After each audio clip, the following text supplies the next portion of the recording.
Doamnelor și domnilor, bine v-am găsit la o nouă emisiune Observatori la Parlamentul European. Invitatul emisiunii de astăzi este eurodeputatul german Angelika Niebler, membră a grupului popular european. În Germania face parte din Uniunea Creștin-Socială din Bavaria.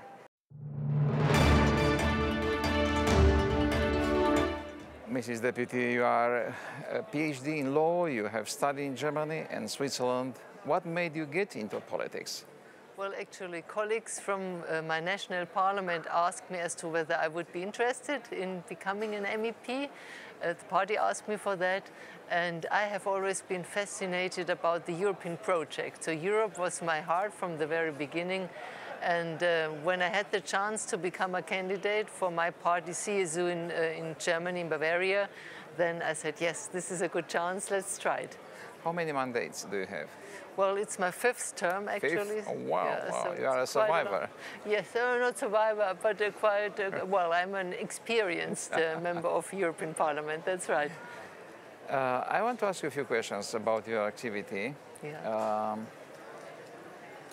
First, the internet is becoming more and more present in our lives. You have contributed to improving the respect of copyright and related rights to certain online transmissions and retransmissions of television and radio programs. Yeah. What does your intervention mean? Well, actually, I think creating a European digital union is very important. We want to facilitate the life of our people everywhere in Europe. So for that, I think we should do everything to put away the obstacles which we still have when you offer services and when you deliver goods all over Europe by using the internet. So we wanted, for instance, with regard to the postat regulation, we wanted that, you know, radio, TV programs which can be shown everywhere all over Europe. So for that, you know, we passed legislation. We decided on getting rid of the roaming charges, for instance, also to facilitate, you know, using the digital world in another way. So no surcharges when you're traveling in Europe. And we also passed legislation on copyright. You know, our old framework, legal framework, is old-fashioned, actually. So we had to adapt our rules to the digital environment. Yes. You have sustained the appearance of the European Electronic Communication Code. What does such a code mean? Well, this has to do with questions on regulating the market, yeah. And by using this, by passing this piece of legal framework, we wanted to allow, for instance, that, you know, telecom operators are going to co-share lines which offer the broadband possibilities. So the whole regulation framework is within that European Electronic Communication Code. And we also decided that, you know, if you make a phone call from home to another country, European country, we decided that we have to, that there is a threshold on the charges. So this, again, from the consumer, from the citizen's perspective, I think it's a good approach. Let's allow people all over in Europe to be connected. That was our idea behind. The basic idea is to have a unique market in Europe. Exactly, exactly. You know, having a digital unique market.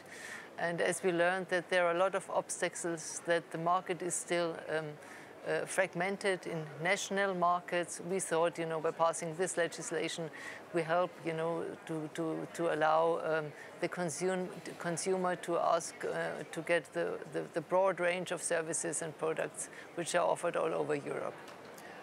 You have also contributed to the Cybersecurity European Act. What task will be center of this act? Yeah, well, this is a very important piece of legislation. You know, we think that in the digital world, we have to ensure that our infrastructure is cyber secured. There are attacks from everywhere. Some years ago, 2 years ago, we had an attack, WannaCry. Well, you know, one virus was affecting more than 200,000 IT services all over Europe.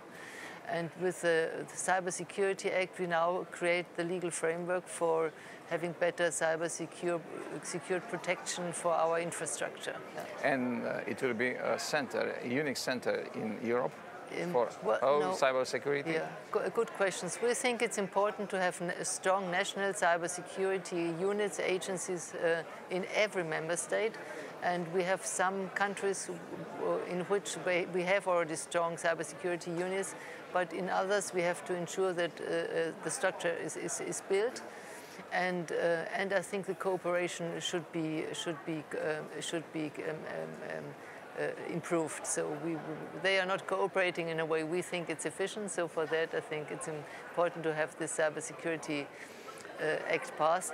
And we also want, that as regards certification so consumer should know, is my product, is my smartwatch, or is my electric refrigerator, what kind of security standards does this device have? And for that, we ask in that legislation that consumer has to be informed about the standard of security of his item. You have been in the European Parliament for a long time. Why do you think populism has grown in Europe, although we are seeing real progress in the European Union? Yeah, well, I think there are different reasons for growing populisms. I think the migration crisis was one hot topic, at least in my country, where the political landscape had been changed.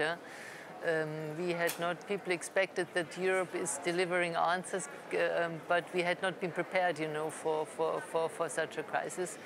And whenever, populists on the right and on the left wing side, they have easy answers to complicated questions. So I think people wanted easy answers and wanted to show that they do not respect the politics which we had made beforehand. So, and in other regions, I think it's the question on where do we get the jobs in the future. So, huge unemployment rate, which encourages some people to vote for extremists just to move things forward.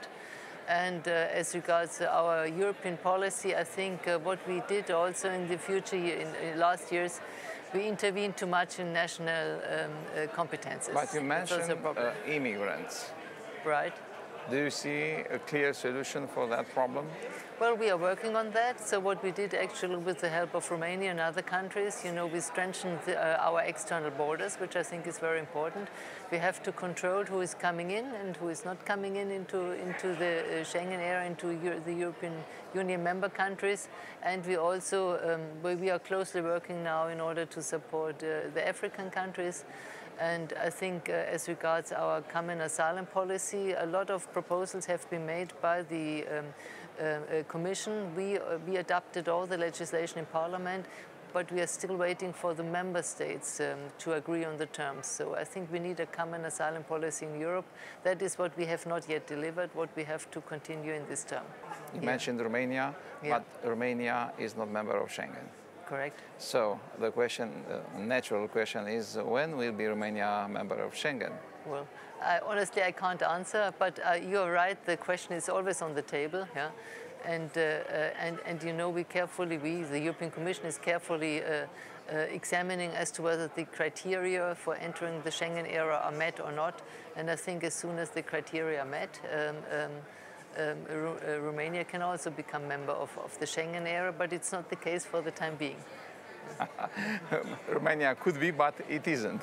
Well, it's always a process, it's always a process. And I think we have to make sure that, that the rules are respected, and for that, I think the evaluation is necessary on behalf of the Commission. Commissioner Juncker already said he's working on that plan. Yeah, it's on the table, but it's not yet decided. In your opinion, what is going wrong today in the European Union? What is wrong in today in the European Union? Because we see parties, extreme right, rising in whole Europe. You're right, but looking at the outcome of the European elections, I think, the parties in the middle stabilized as well. So we have, we are not in a situation that right and left wing extremists are now having a majority in parliament. So I think it's okay. We have to take care of what the problems are. We have to deliver results. I think this is important. We have to take care of what people are considered, what they are afraid of, and to deliver answers. We mentioned migration, for instance, unemployment rate in member states, so that's a huge thing. In my country, we had a long debate on climate change. What can be done in order to properly cope with the situation on climate change? So I think people are waiting for European answers. That is what we have to head for. And with the new European Parliament, which is now going to be established, I think we will have a good chance to deliver what is expected from Europe. And the last question, how do you see the future of European Union? I think Europe is the best continent we have. I'm very proud to be a European, honestly. I come from Bavaria. I'm proud to be a Bavarian. I'm proud to be a German, but I'm also very proud to belong to this European Union. And if you look back, what had been achieved in 70 years in the European Union, we built up the internal market. We introduced the euro. You know, we have common values. We're now talking about a common asylum policy, etc., etc. So many things have happened, and I really do hope that people realize Europe is our future, and we have to go and to fight for a strong European answer. Our competitors in the world are China, are the United States, are Russia. So we have a lot of challenges ahead of us, and I strongly believe only with a real strong European Union we can manage to tackle all the questions coming up. Mrs. Deputy, thank you very much. Thank you, Mr. Stavre. It was a pleasure to talk to you.